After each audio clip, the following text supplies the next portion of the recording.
I 1.200 euro del bonus babysitter potrebbero essere destinati ai nonni per il bonus nonni, purché non siano conviventi. Abbiamo chiesto ai padovani cosa ne pensano. Penso che i giovani abbiano bisogno di un sostegno economico da parte della regione, del comune stesso, per dargli una mano. Magari sono ragazzi che hanno un tempo determinato e non hanno una prospettiva. Il bonus nonni sì, va bene, se me lo potessi averlo io glielo girerei ai miei figli. Mi auguro che venga dato, però il governo promette un sacco di cose e poi alla fine non arriva niente. E alla fine si ritorna sempre dai nonni, se non ci fossero i nonni, i bambini Sì, non saprebbero. è vero, non saprebbero dove andare perché quando i genitori sono assenti mai più rimangono a casa da soli, quindi i nonni sono un ricovero sicuro. Non ce li daranno mai.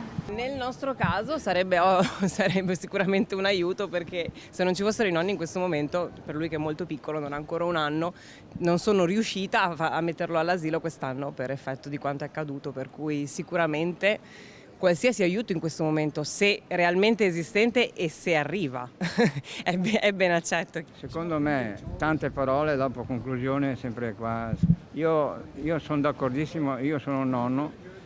Abbiamo bisogno, perché se uno lavora, la mamma lavora, bisogna dare una mano, però in un certo momento non bisogna proclamare prima, agire, do il bonus e il giorno dopo ci sono i soldi. Io direi che sarebbe meglio darli ai genitori, sarebbe meglio, perché i nonni vivono già bene così, almeno noi. Loro sarebbe più opportuno che avessero questo contributo loro. I nonni danno già il loro contributo da volontari. Ecco. Il nonno lo fa volontariamente, senza bisogno di ricompensa. Sì, esatto, perché i figli sono pezzecore, ecco. I nipoti ancora. I nipoti ancora di più.